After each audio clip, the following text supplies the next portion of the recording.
Hello, everybody. Welcome back to our little corner of the internet, and welcome back to the Taking Liberties Pro Wrestling Podcast. We're back once again. What is this, episode 30? I think we've reached episode 30 now. Before we get into anything, I think it's important that we get out of the way. This week, Max will not be here. He's taken ill by some fucking unbelievable twist of fate bullshit. Our boy has fallen under the weather.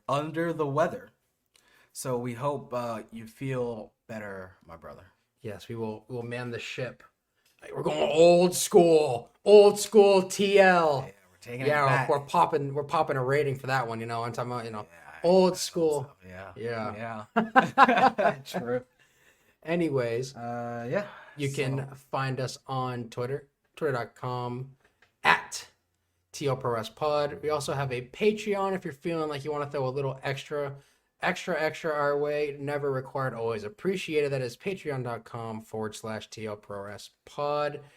Anything is greatly appreciated, of course, but even just listening and even leaving an Apple review. Yeah, I mean, we're getting pretty close to 1,000 podcast listens. So even a listen is just, it's pretty fucking dope, honestly. Yeah, 1,000 listens and like 30 episodes. Yeah. Not bad. It's not bad. And, of course, you can find the podcast on a litany of podcast platforms. Just a plethora. So many. Like which ones have we found on? Well, you can find us on Apple Podcasts, of course. Leave a review.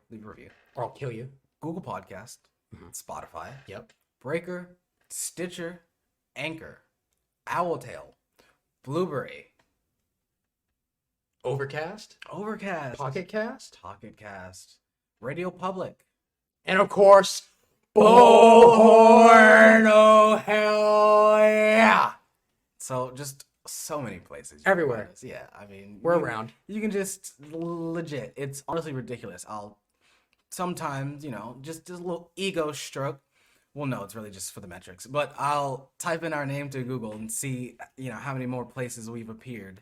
So that's pretty cool. Because for some reason, our podcast provider doesn't tell us all the places. Only the film. Speaking of appearances, we'd like to shout out some new listeners in a new country. Y'all northern Mexicans, you. Yes. Those Team Canadians. Those damn poutines. Yeah, it's probably Scott D'Amore. Although it's multiple, I think it's multiple towns in Canada. But regardless, thank you for listening. We appreciate your support. Also, y'all in Brazil, Ireland, the United Kingdom, Germany, the Netherlands. We appreciate all of your support. Yes. Seeing that the United States is only 98% of our listenership is an accomplishment. Yeah, it's being chipped away for sure. Yeah, it is. It is slowly getting chipped away from. Genuinely, it's cool. Yeah, I know you said that in a meme fashion, but genuinely, it's really dope. Yeah, it's very. We're going global, baby. Yeah, we're going global. It's TL we're international. We're in Europe and South America now. Yeah, so what more could we ask for?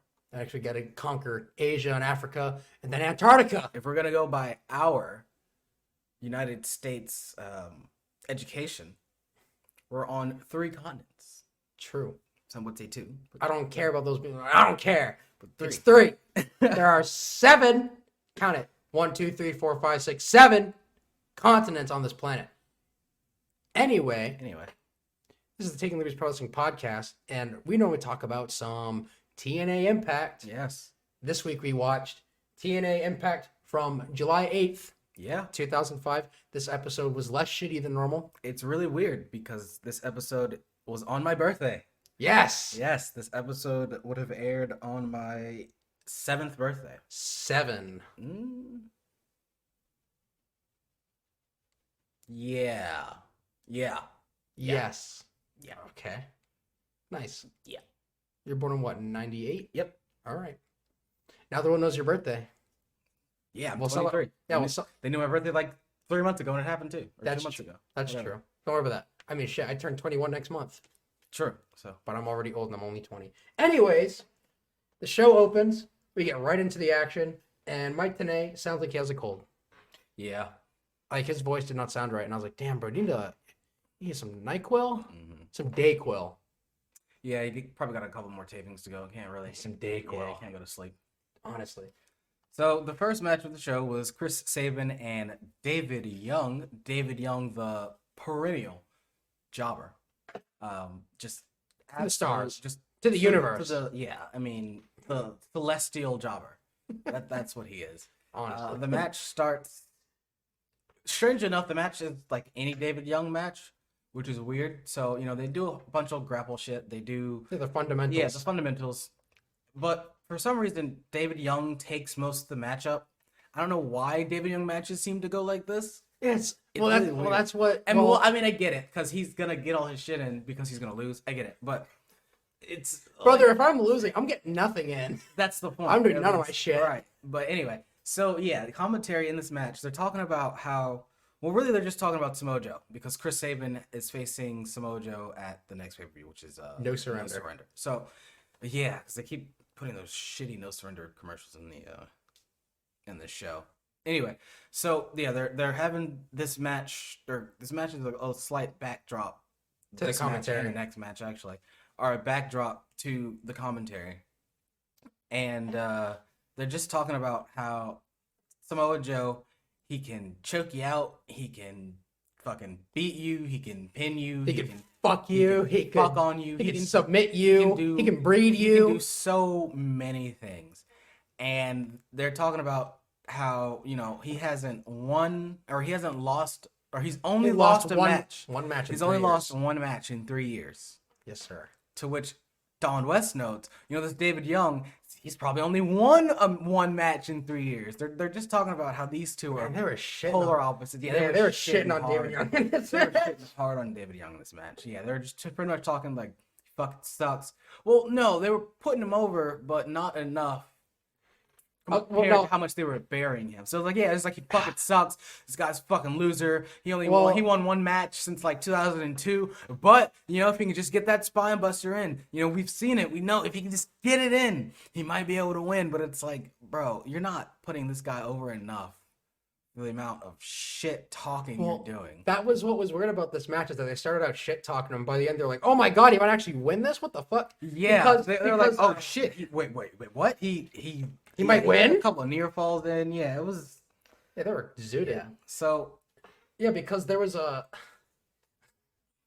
So David Young walks in a chin lock somewhere in this match, and Don West says, "David Young always finds a way to lose." And yeah, like, what the fuck? Yeah. Was that necessary? It's true. That was so unnecessary. But why would you say that? They keep trash talking him after they return from the break, and then they just kept shitting on him until like the last 2 minutes. Are like, damn, maybe he does have something here. Yeah, because he started getting in more offense. He started kicking more ass, and then he lost. Yeah, he went up for a top rope moonsault, fucking missed it. He got hit with a missile drop kick and then a cradle shock, and that was GG. I think someone in the back, an agent, needs to talk to all these boys and say, look, these top rope moonsaults gotta stop. We got 2 dudes in this Fed who have this shit as their finish. And y'all just doing it to do it. 4 people who've done it in the last 2 weeks. Yeah, and the only 2 people who should be allowed to do it are Lance Hoyt and Chris Daniels. And Lance Hoyt can only do it because he does it well most of the time. Well, for his size. For his size, he does it well. Yeah. So it's impressive. I still don't think a guy's size should be going to the top, but I don't run this place, so it's not for me to decide. Yeah. Anyway, after the match, Samoa Joe attacks Chris Saban. Yep. He did do that. And what was the first thing he did when he hit the ring? What was the very first thing Samoa Joe did? Did he just shit can him? You don't remember? I don't remember. You had some words about this with me earlier. Oh, yeah. Yeah, what's the first thing Samoa Joe did when he hit the ring? All right. Oh, yeah. I'm glad you reminded me. Like, brother, I know you had a problem with that. Brother, all right. So, imagine wrestling were real. If you will all indulge me for a moment. Imagine this. We live in the world of Tiger Mask W. Yeah. Imagine this were not a complete work. All right.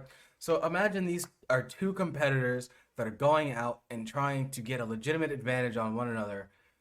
Even though in like the UFC or a pro boxing league, you definitely wouldn't see somebody coming out and attacking someone after the match. But say, in the world of wrestling, that's fine. Sure. Whatever. Samoa Joe comes to the ring. He hits the ring. Full head of steam. Oh, yeah, he's ready to get some. He's ready to get in Chris Saban's ass. He rushes toward him. Hip toss. Yeah, he fucking rushes him into a corner and then hip tosses him. He does a now imagine you're in a street fight, right? You're in a fucking shoot fight in the streets, and the first thing you do is fucking try and hip toss a guy. Yeah, Full on, like, arm scoop under. I'm not talking like a judo throw. Full arm, full under the arm scoop, all the way over, and down. flip, bump.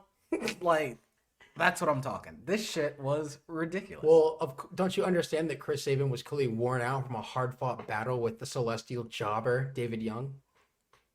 So why did he flip bump? Because he was too tired to stop Joe from making him. Oh, okay.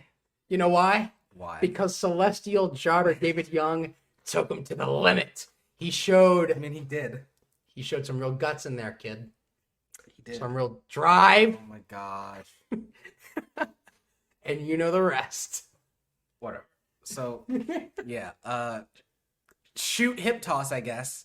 And then Samoa Joe shit cans him. Yeah, I mean, what else? Yeah. Samoa Joe things and kills him. Yeah. Yeah. And so we then cut to Terry Taylor backstage with AJ Styles and the head of the championship committee or whatever the fuck. Yep. The new Dusty Rhodes. Not the DOA. Larry Zbyszko. Yeah. AJ Styles is upset with Sean Waltman. He wants a match with him after, I guess, in AJ's mind, he cost him the NWA title at Summerversary. He got in his face last week on Impact. Yeah. He said, "You know what, brother? I need to get this man." So Zbyszko, in so many words, makes the match for No Surrender. They'll have Jerry Lynn as a special guest referee because for whatever reason Jerry Lynn got involved in their face-off last week. Yeah. For just undisclosed. Like, we literally hadn't seen Jerry Lynn like all year. Nope. I have no recollection of seeing him anytime previous to this. He just simply Thanos'd in there. Or I guess un-Thanos'd in there. Reality is whatever I want it to be. Yeah. And so then we cut away and then we cut right back to Terry Taylor with AMW. Chris Harris says the boys are back on the bandwagon. And then James Storm corpses Terry Taylor by calling Michael Shane and Alex Shelley the King Turds of Poo Poo Town. Yes. How dare he talk to Shawn Michaels' cousin like that? Bro, honestly, I thought to myself, how fucking dare you talk to former WWE champion Shawn Michaels' cousin, Michael Shane? You know Shawn Michaels trained Michael Shane? I mean, former WWE champion Shawn Michaels? Yeah. Yes. How dare he? How dare he talk to former... Okay, we get it. All right. So yeah, you get it. next up was Mikey Batts and Zach Gowen. And, all right, this is going to sound terrible.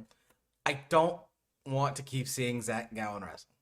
Now, I'm going to say that I don't want to keep seeing him wrestle because they just keep doing the same match. thing. It's same always match over the and over same match. It's always the same formula. This guy is handy-capable. He's coming into the ring with one leg, and he's got guts and moxie and drive and shut up and and determination. all this shit, and he's got it. But he always gets his ass kicked, and it's a boring formula.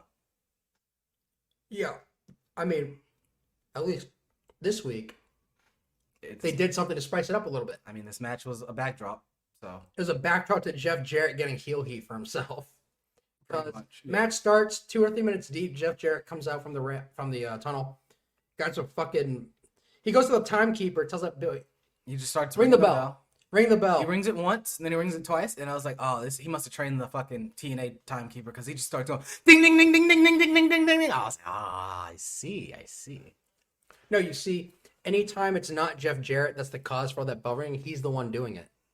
True. And so Jarrett tells these fucking jobbers, get out of my ring, stop this match, you guys suck, this is my world, and you're living in it, I'll get out of my ring. Yeah. So Mikey Batts, the little bitch he is, actually leaves. Yeah, he powders out, and then Zach Gowen stays there. Because he's a man. Yeah. I'll I uploaded the clip to my personal Twitter, but I'll upload And- it to the. I'll yeah, upload yeah, it to everyone the needs to see TL. that Yeah, shit. I'll do it. I'll do that shit right now, actually. So, Jeff Jarrett is talking, and as he's talking, he keeps saying, "This is my world. This is my world. And you're all living in it. This is my world." So after it's his world or whatever, He's unhinged. he's unhinged.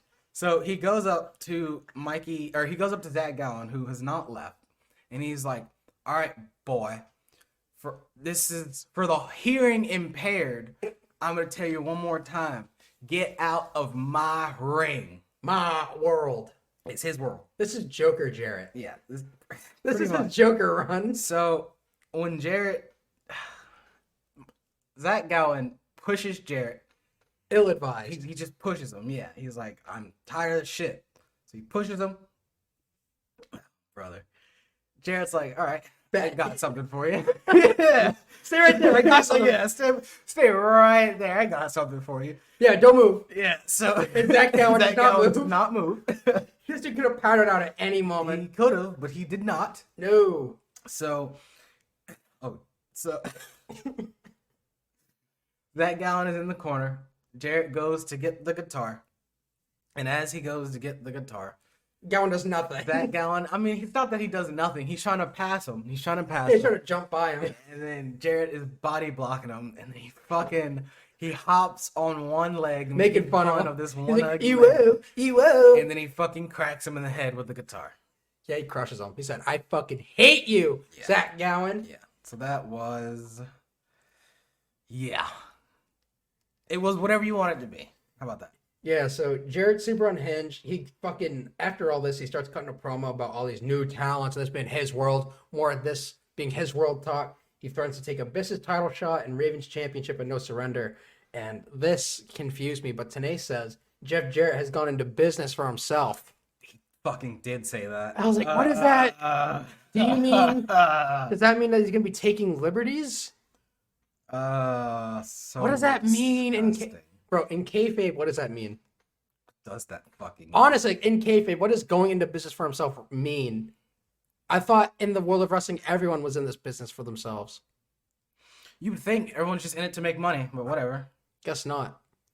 They're for the work? Marks. True. Fucking marks. The marks are in the locker room now. Clearly.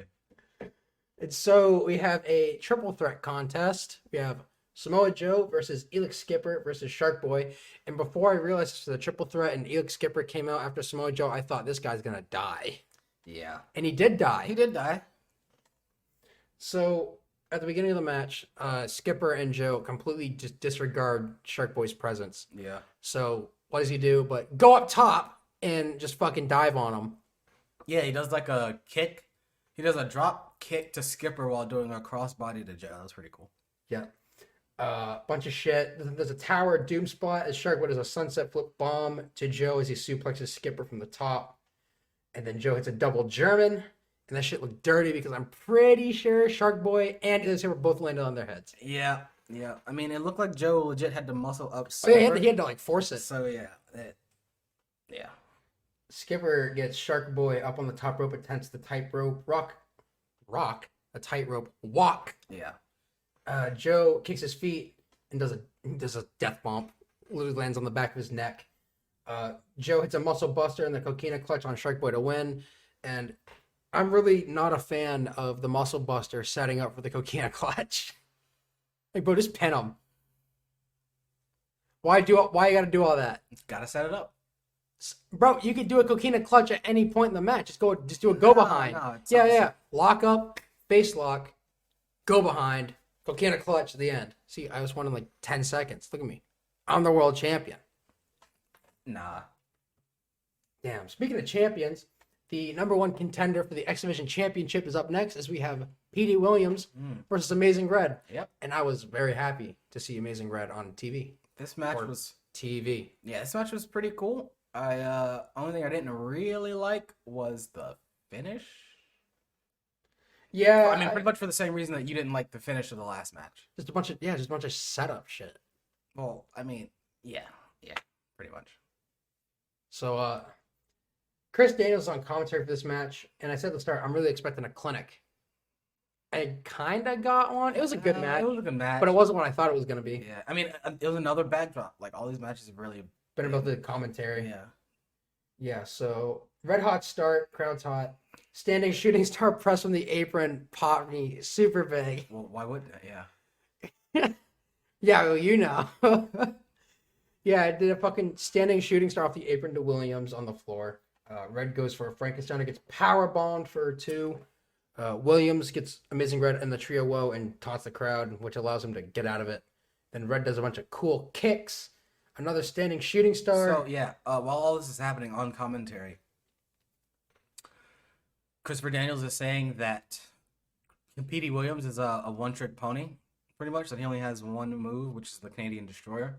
Then he immediately locks in a sharpshooter. Well, he's saying that, he's got the Koji Clutch, the BME, the Angel's Wings, and this is why, the finish is, Red goes for the infrared, Williams dodges it, and he goes for the Canadian Destroyer. Fucking dead. He's dead.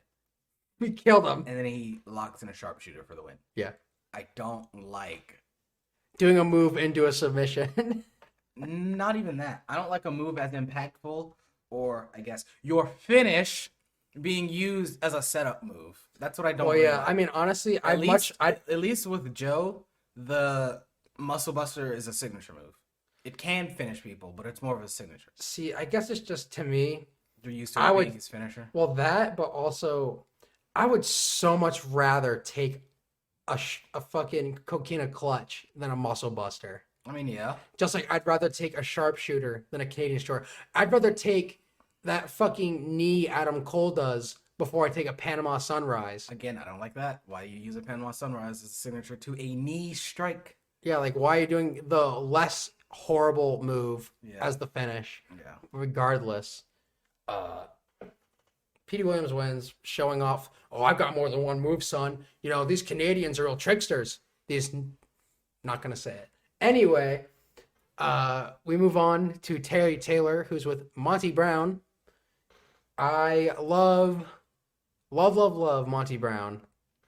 And all these promos he's been cutting recently simply reaffirm those feelings and solidify them. I mean, this is definitely the point where I remember Monty Brown most, because when we first started watching, he wasn't ending it with pounds, period.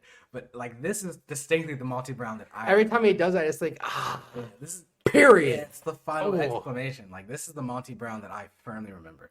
Yeah, so basically, the gist of his promo is that he asked the 2 Live crew, because BG's off somewhere crying in a corner or whatever, his words, not mine, to accept his and the Outlaws' challenge for next week, because goddammit, he's looking to work his way up to those tag team belts with Mr. Stick It In Your Raw, the Outlaw.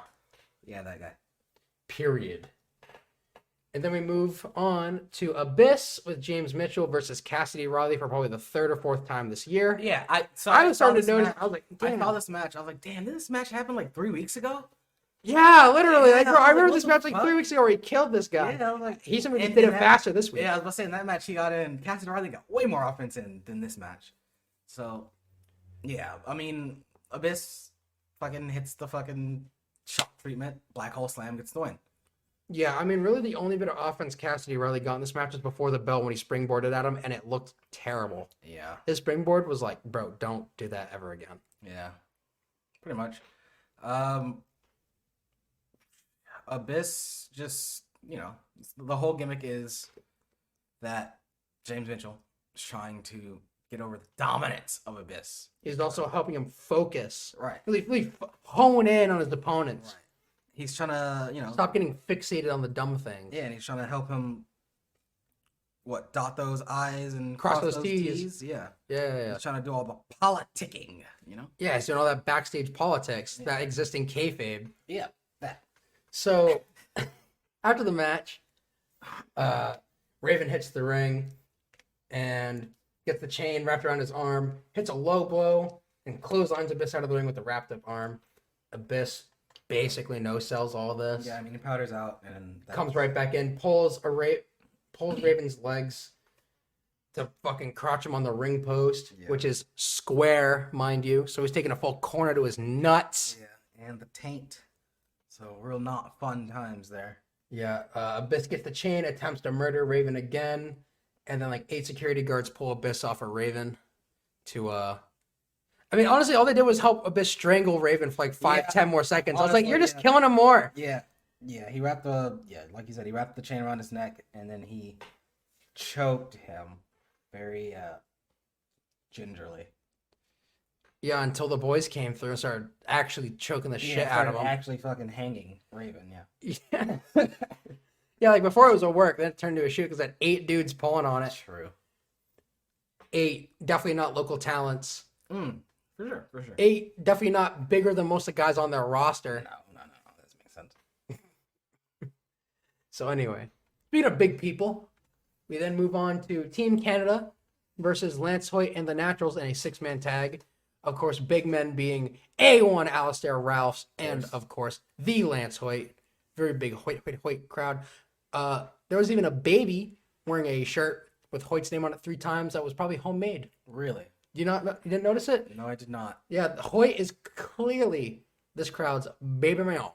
Clearly. Yeah, little baby man had the fucking Hoyt shirt. And I was like, whoa, we got customs out here now. This crowd loves you. Hoytomania is running wild, brother. Honestly, I'm pretty sure this is Alistair Ralph's first match on TV since lockdown. I'm almost certain of it. We've had 2 pay-per-views since this guy's wrestled. Gotta protect him. He's always on the outside doing shit, though. True. And of course, this being a Team Canada match, you're going to see lots of horse shit left and right. Rudy Charles just does... For some reason, the president of Team Canada makes Rudy Charles incapable of doing his job. Yeah, I don't know what that's about. I think he's just... He can't bear to look at these fucking Canadians. Maybe. Or is he Canadian? I'll have to get my team of scientists on that. Yeah. We'll come back next week with an answer. Yeah, something to think about. Anyways, a bunch of shit. I mean, it's a 6-man. Right. The baby faces keep being dumb, so Rudy has to keep dealing with them instead of dealing with all 3 men. Just shit stomping on whatever person's in the ring at the time. Yeah. Hoyt stays out of the match all the way to the end where they get the hot tag. The crowd's fucking on fire for this guy. Cleans house, beats everyone up. Hoyt avoids a Northern Lariat and counters with a big boot to pin Bobby Roode. And then after the match, because of course they do, Team Canada gets their heat back. Of course. And Petey Williams comes out with a hockey stick, helps him kick even more ass as the show goes off the air. And Don West says something to the effect of, Petey Williams is really settling into his new role as the leader of Team Canada with Scott D'Amore gone. Yeah. I don't know about Petey Williams being the leader, but sure. I mean, they've said that. Well, even on commentary, they were saying in the match that they would have imagined that it was Bobby Roode who was the leader. That's what I imagined. But that the captain of Team Canada, Petey Williams, has really stepped up as the leader. So. Whatever floats their boat, man. Yeah. I mean, he's already the captain, so. Fuck it, why not? All right. Yeah, so that was the July 8th, 2005 episode of TNA Impact. Little baby man, 7-year-old Marquise here. You were watching at this time, yeah? So yeah, so I'm sure you probably remember this. Vaguely, yeah. See, here's the thing, and I've said this multiple times. My first introduction to TNA was Lockdown 2008. I didn't even know TNA existed until I went to that show. What a good way to start. Yeah, I mean, that was the show where Kurt Angle and Samoa Joe had a fucking MMA fight.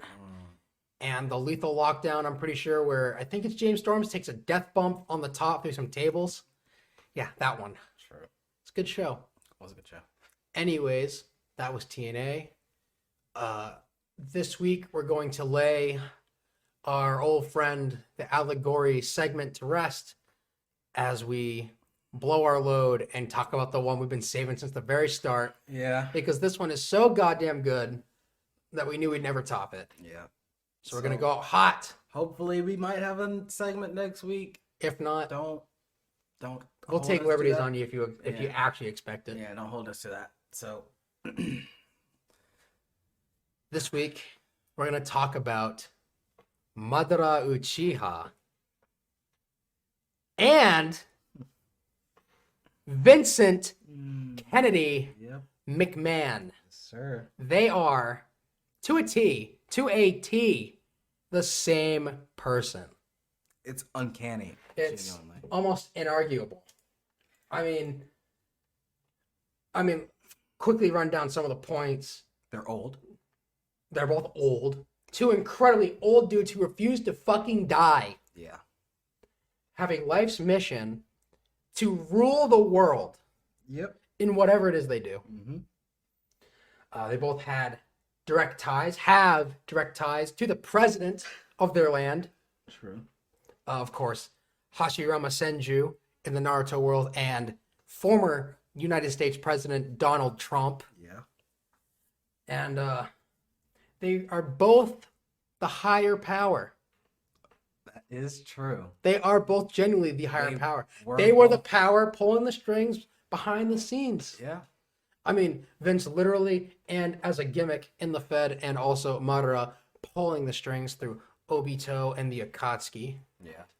But man, Madara Uchiha really is just Vince McMahon. He really is, and it's a bit crazy because you see the similarities in which in the Naruto universe, once the Warring States period ended, and once Hashirama and Madara, once they both formed the Leaf, The Hidden Leaf Hidden Village Leaf Village in the Nation of Fire. established that. Yeah.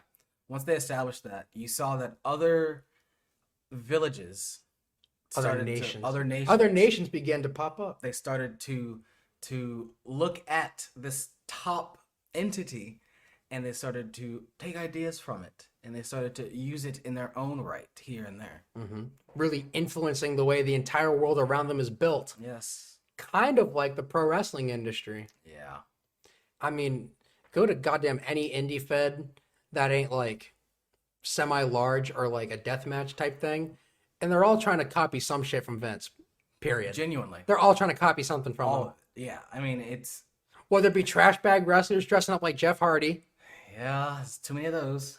Or- in 2021. or people working the heel fucking owner gimmick in an indie fed. And then indie. I've seen it. Yeah. Shit, as a kid going to my VFW halls and American Legions in my local area, going to see former heartthrob Antonio Thomas working in the halls for $10. Heartthrob. Wasn't that guy the Dicks? No, he's in the heartthrobs. Heartthrobs? Oh, no, Yeah. I'm thinking of the Heartbreaker. They're going to appear in TNA in like 2-3 years. Yes, sir. So, I saw plenty of owners of feds healing it up just to get heat from the crowd, hopefully to bring them back to see them get dicked on. But the thing was is that they never did it right because they're not Vince McMahon and no one bought it. Well, not are you not Vince McMahon. It doesn't really work at an indie show unless you're running it regularly, and I don't mean monthly because even that's too Like long. weekly, bi-weekly. Yeah.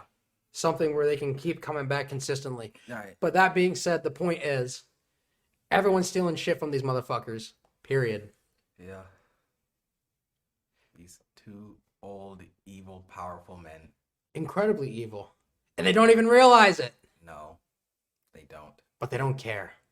And by the end, well, Vince is still alive.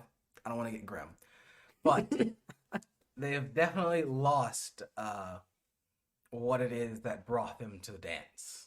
Both of them, yes. Yeah. They're both simply not the same man they once were No. in their youth. No. Because those two were demons. Fuck. Yes, And by they were. youth, I mean, Vince was what? Mid-30s when he took over the Fed from his father? I think so, yeah. Yeah, so him effectively murdering the territory system single-handedly versus Madara simply wanting to take over everything, essentially take over all the villages, all the world. Yeah. Everyone's going to have my piece. I'm going to show you my freedom. I mean, Madara was like in his 70s when he died, so I don't think it's too out of question to say that he was probably late 20s, early 30s when he and Hashirama did the thing. Yeah, we're getting on and getting off. So, they were even close in age when they started taking over the world.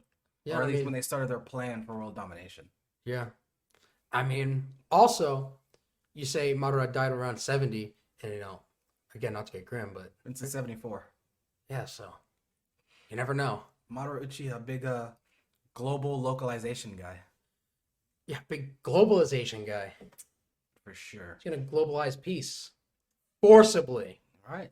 Just like Vince is going to globalize his product forcibly. And they just want what's best or what they think is best. For business. That's all it is. Like when they almost bought Stardom. True.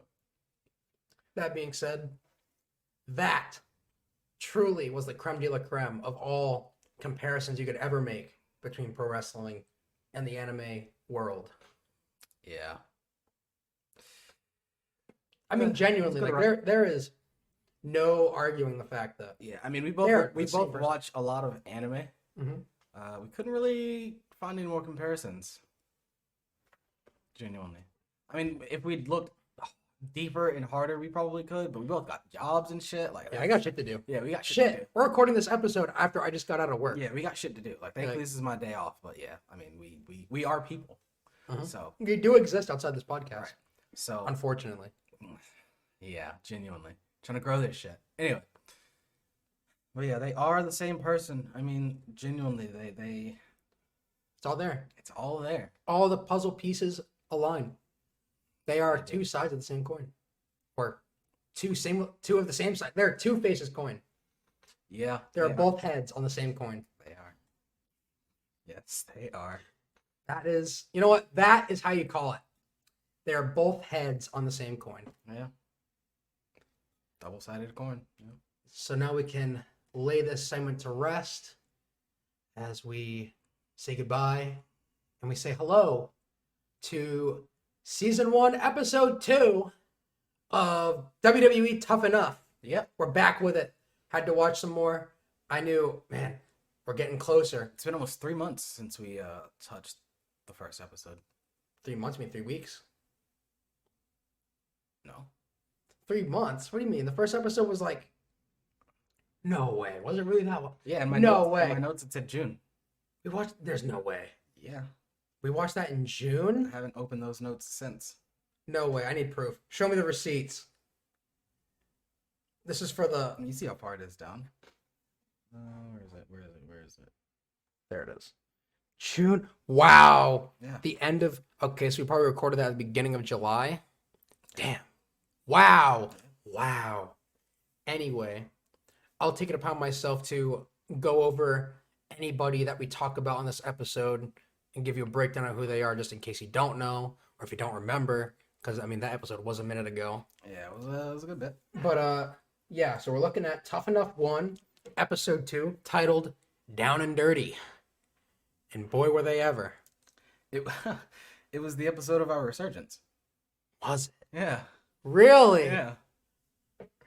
Look, man, it's been a long time. A long time. We've been doing this shit consistently, probably now more than we ever have before.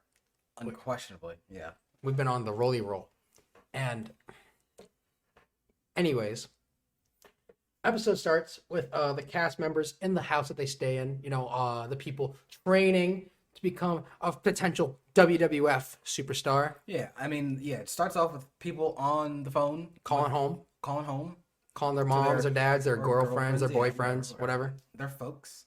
And then we immediately cut to Chris. He's like, you know, brother, I'm the best physically and mentally. No one else can fucking touch me. I am meant to be here. And I'm like, true? You're right. Who, Chris Nowinski? Yeah. Yeah, he knew. Well, bro. I mean, shit, everyone, after the calls, people were talking about, damn, you know, Chris already went through wrestling training like 6 months ago. Yeah. Like, this guy was trained by, I mean, most people don't know who the fuck Killer Kowalski is. He trained Triple H. It's like probably the people that... Yeah, anyone who knows. But that being said, everyone knows that Chris is like a genuine wrestler at this point. Yeah. He's just here to get in. Pretty much. He fast trained. He said, fuck the indies. Right. He's like, fuck it. I'm going to get this shot. I learned bumps. I learned how to call spots. I learned how to do moves. I'm just trying to fucking get where I need to go now. Yeah, so they start all asking him for pointers and advice. And then we cut to Maven doing an interview. And Maven is just a handsome man. Yeah. Like, I saw him and I was like, oh, brother, you are handsome. I had to note it. I was just struck by his dashing good looks. Jackie needs to watch out. True. They cut to Victoria. They say that she's got some stunt person expertise. Clearly not. No, clearly not. And then they cut to the Trax training facility. They show Al Snow. First thought I had, What's a finish? First thought, saw him, what's a finish? Yeah, I mean, I wrote in my notes. Yeah. The crew roll up. Oh, hold on. First off, one of the members of the crew, Darryl, sick. Yeah, he says he's sick. He's sick for this entire episode. He is the large black man. Yep. And by large, I mean tall and fat. Yeah. Sloppy dude. Yes. Sloppy He guy. is. The slop. Yeah. But they go to the tracks. Mm-hmm. They meet with Al Snow. And, I mean, I was just going to fucking kayfabe the listeners and say the first thing he asked them was, what's a finish? Yeah. But I mean, that's the first thing I thought was he's going to ask him, what's a finish? Yeah, like, what's a finish? what's a finish? You know what? You know what? Marquise, what's a finish? I don't know if I'd be able to answer Al's question. There are just so many ways to define a finish. And I'll tell you what it is. It's the last move of the match. Is it? Yes. That's the finish. A roll up? It's a finish. It's the finish? Shit, that could be my finish. True. I'm going to do a fucking small package. Call me Mid-South 1975 world champion. Damn right. Shit. Tori is also there. Tori and Jaqueline. Yep. She said call him Miss Jackie, though. Yes, I call him Miss Jackie. Tori breaks down what she expects from all of them. They begin their warm-up exercises, their blow-up drills. I want to see you do these goddamn push-ups, son. Yep. And I also want you to tell me what's heat, what's a pot. They say... What's a pot? Al says that as he feels like they'll be doing these easier and easier, he's going to add more reps, more sets.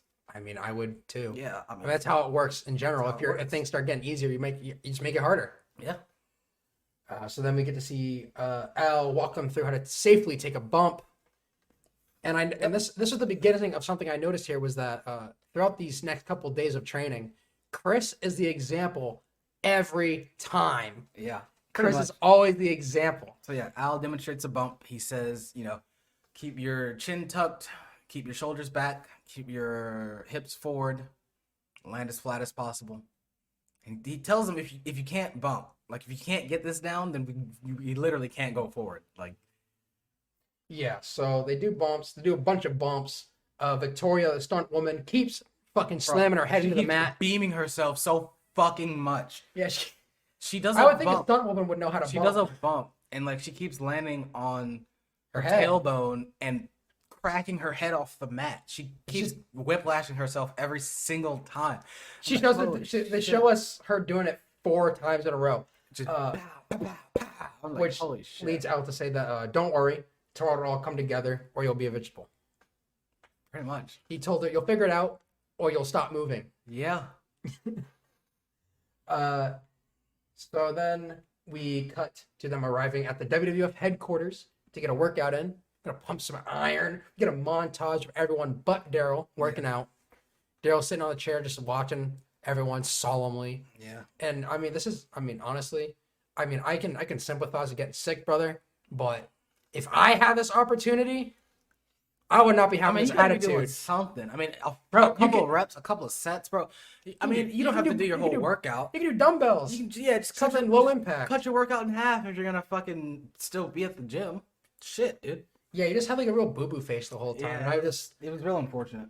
I mean, honestly, this entire episode just gave me heat with him. Yeah, I mean, I was like, bro, why are you here? Later in the episode, they were like, Darryl's the oldest guy here, but he seems to have the attitude of a 3-year-old. Like they're not wrong. No, they're not wrong. He's got a bad attitude. Yeah.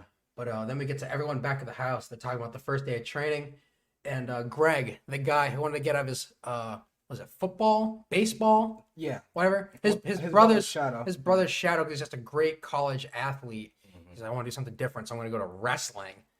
But yeah, he's talking about how today was the greatest day of his life, and I don't doubt it. No, not at all. I probably would feel the same way after I had my first day of bumping. Bro, I just want to fucking bump, bro. Just call us back, please. Please, I'm not going to dox you guys. Just call us back, please. I just want Yeah, before we send, all 3 people into their DMs to be like, hey. Honestly. Anyways, we cut to the next morning. It's time to do it again, baby. We're going at it again. Yep. So they're already learning how to lock up, which I thought was fast. moving incredibly fast. Well, they only have, 8 weeks? I think so, but damn. Yeah, I thought you'd at least spend 2 or 3 days on bumping first. Right. I'm like, Bro, you can Victoria bump on is day still 4. beaming herself. Honestly, that's lower impact for her. But Darryl still has a fever according to his thermometer. We cut to the tracks. Today, everyone learns how to lock up. And of course, Chris continues to demonstrate with Al, except I think there was one lockup where he accidentally beamed Al in the face with his forearm. Yeah, he hit him. Yeah, with his forearm. And then Chris starts to get starts to think a little bit too highly of himself.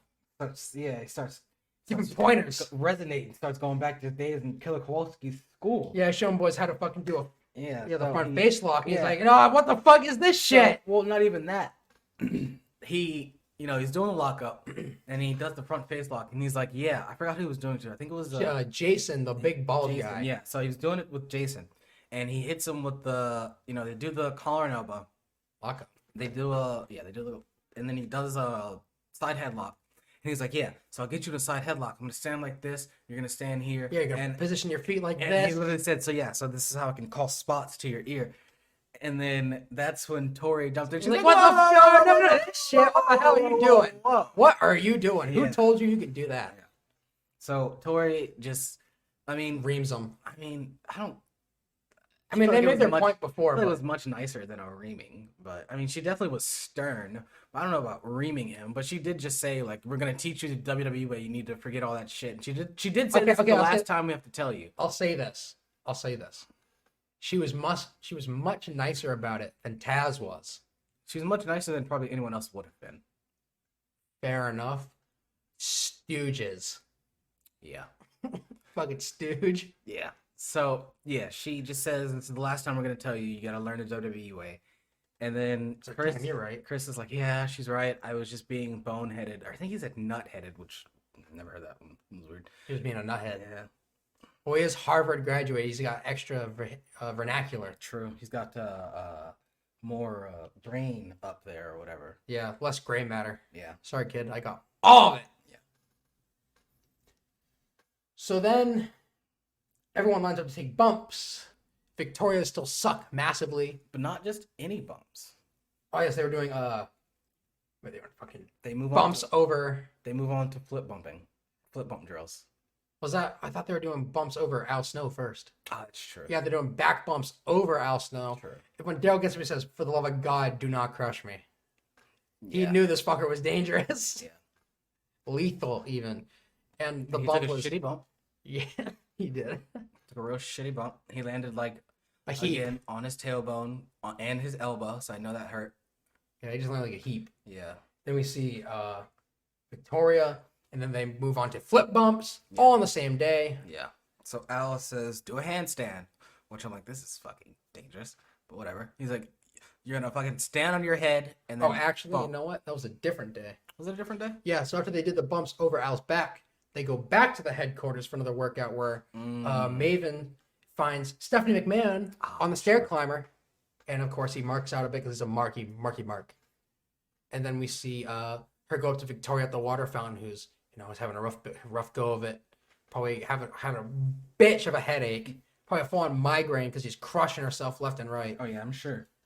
Stephanie gives her a pep talk talking about, when I started, I had a hard time with that shit too, and it sucked, but you'll get through it and you'll learn how to do this shit right. Except you're not going to win this competition because fuck you. Yep. That was it. Yeah. So then on day 3, I was going to do handstands into bumps, which then leads them into front flip bumps. This allows Victoria to finally fucking hit a bump right. Yeah. Like, can she only flip bump? Bobby Roode's going to love her. Sure. Yes, they do their flip bumps. Everyone does their flip bumps, and they flip and bump. And then Pretty self-explanatory. they get a 3-day weekend. Hit the town. They go out for dinner. And they're already popping painkillers. Yeah, I thought that was so funny. They were passing pillies around the table. I was like, oh my god, they're already in the big. road hit them early, huh? Shit. Damn, Soma's when? I see. Day 5. They're hitting the Somas, bro. It's over. Yeah, it's over. Fucking. Yeah, so they're passing ibuprofen around the table. And then the next morning, they thought they had a 3-day weekend. Joke's on them. Taz rolls up in a Hummer with the producer. I want to say his name. I really want to say his name is Kevin Sullivan. I don't remember. I think it's Kevin Sullivan. But yes, they roll up to the house, big fuck off Hummer, and he storms the house. He comes to like, he was ready to hurt some people. Yeah. I mean, he was clearly not impressed. He was yelling at everyone, get up, don't make your bed, get up, go downstairs, fucking ready. Don't put on your cute makeup, trying to get all cute and pretty. Don't bother with that shit, son. He was full on drill sergeant. Yep. Asshole. Yeah. Yeah, he was feeling like a dick in there. He storms the house and he finds a Goldberg poster on one of the walls, rips that shit right off. He said, what? He literally said, what the hell is this? I mean, yeah, what is this? And he ripped it down. I'd have done that too. Me too, honestly. That's not my company. Yeah. That should have been me. Taz poster. You damn right. Honestly. So Taz does his best to strike literal fear into the hearts of all the cast members in the living room. Yep. Talks to them about he's got a challenge. They go out to this mud pit all dressed up in white thermals. They wrestle in pig shit. And mud. Yeah. They're wrestling. That's fucking disgusting. Yeah, so the challenge is that one person will be defending a cone and the other person will have to wrestle them to try to get to it. Yeah. So people do this shit and they're doing the wrestling. They start on their knees in the lockout. Taz gives an instruction to Victoria because she's clearly struggling. She's lacking some power. So Big ass thing of fucking dip in his mouth, right under his. Yes, sir. Oh, fuck. Yeah, he was chilling. He tells her try a double leg, which works. Yep. Because she double legs someone. Yeah. Then we see Taylor and Paulina. Paulina being the very tall blonde woman of the cast. They're wrestling, and Paulina lands on a sharp rock under the mud and just completely wrecks her knee. And they show some exclusive footage Of her doing it over and over again, Yep.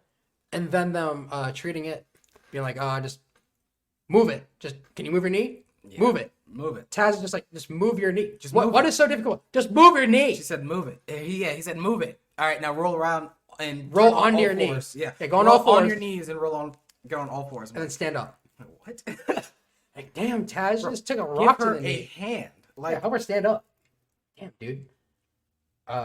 So yeah, then this turns into a lesson from Taz about trimming your fingernails, Yeah. and he struggles to find the words as to explain why you should. Yeah, he says, you don't want to get them all.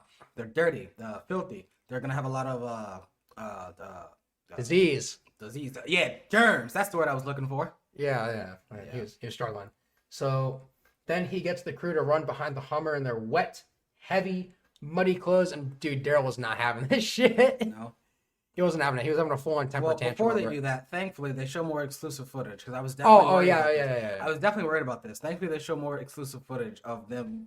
I Clean still it don't up. think this is enough, but At least they told him to cleaned clean them up and they gave him some antiseptic. So I'm like, all right, Yeah, they're covered in cuts. Something, cuts while running around in pig shit and mud and fucking. Come. Yeah. Just I'm so, sure Taz made an early visit. Just so fucked. Yeah, thankfully they at least cleaned up. Yeah, so they clean up, and then Taz's like, all right, now you're going to run. Yep. All muddy and wet and tired, and now you're going to run. I mean, it's not that bad. It's only a mile. No, it's not. But, yeah, Darryl just ain't, he's just not doing Nah, it, bro. he's He just said, not. fuck this. Yeah. Now, granted, I'm not gonna, sit on my high horse and act like my mile time is great. It's not. It's been better than what it is now. With that being said, I wouldn't act like this. Come on now. No, well, to be fair, I see why Darryl would be upset, but at the same time, Taz is right. Yeah. And it would take some maturity to recognize the fact that Taz was right. Yeah. And that I got to do better if I want to be a wrestler. I mean, they literally showed footage of him running around and kicking rocks and shit. Yeah. And that's when I forgot who it was, but that's when they said, he's the oldest dude here, and he acts Like a 3-year-old. like a 3-year-old. Yeah, so they do all that, and Taz is, of course, just busting the shit out of his balls. He's like, you're a little pussy. You pussy bitch, and I hate you, and you're fat. He's fat. Yeah, he's like, you can't even run a mile, you fucking pussy bitch. Yeah, because, I mean, the way I put it was he's simply not, he's not performing to the standard expected. I mean, yeah, to be fair, Taz was like, you've been walking for like the last quarter mile. And I mean, that's a long. If you're only running a mile, that's a long time to walk. Yeah. Apparently, Jason got a super swollen knee while doing this mud wrestling. Yeah. We didn't see exactly what caused it, No. but we did see him in the house with this fucked It was just gushied super- up, yeah. blown to bits Yeah. knee. Yeah. Like, this knee was like 3 times the size it should have been. It was real fucked up. It was all fucked up. Like, I don't know how he's gonna go on with a knee that's fucked. Genuinely. And so then we see the crew calling home again after today's challenge. Yeah. Darryl was complaining about whatever, talking about his fever. Everyone was talking about, damn, this shit's crazy. And I think it was Victoria that said, you know, maybe I don't want to fucking do this. Because, like, I'm hurt. Yeah. I'm hurting. And it sucks. And, you know, I can see your point. That's why a lot of wrestling schools will give you trial period before you even take you on. Yeah. There's shit. I mean, there are probably so many people that do one bump and they say, you know what? Nah. Yeah. I'm gonna go back to the stands, son. It's definitely a couple of people. I mean, we know a couple of people in wrestling school. I was talking to one of them, and he was like, yeah, there was a super athletic dude at my school. He could do all this shit, could do a backflip off the top rope. He took a bump. He's like, all right, this is not for me, brother. So, which is crazy because all we want to do is take a fucking bump already. Honestly. We've taken bumps on the fucking floor in your apartment. Yeah. Like just to, I mean, the rough. Real mark shit. Yeah. Yeah, but we do be bumping True. and getting up and, you know, do it again. Yeah. I mean, we're just waiting for this school to call us back. That's really all it is. Yeah. Hey, son, we're done fixing our building, so come work. Yes, sir. Anyway, that was the end of this episode of Tough Enough. Yep. I'm sure we'll have to revisit it less than 2 months after we first, you know. We'll see. We'll see. Anyway, that was Tough Enough. This has been the Taking Liberties Pro Wrestling Podcast. We've been your hosts, Andrew and Marquise. Yep. Find us on Twitter at TLProWrestPod. Of course, donate to our Patreon if you're feeling crazy and dumb and stupid. Patreon.com/TLProWrestPod. You can find the podcast literally everywhere. Yeah, we're not going to run through the whole thing again, but leave an Apple review. Yeah. Bullhorn, yeah. Oh, yes. Apple review. Leave one. I'll love you forever. Thanks to all our international listeners. Thank you all. Thank you to all of our domestic listeners. Of course. Thank you for listening. We appreciate your time. This has been the Taking Liberties Pro Wrestling Podcast, episode 30. And we are out of here. Bye. Bitch.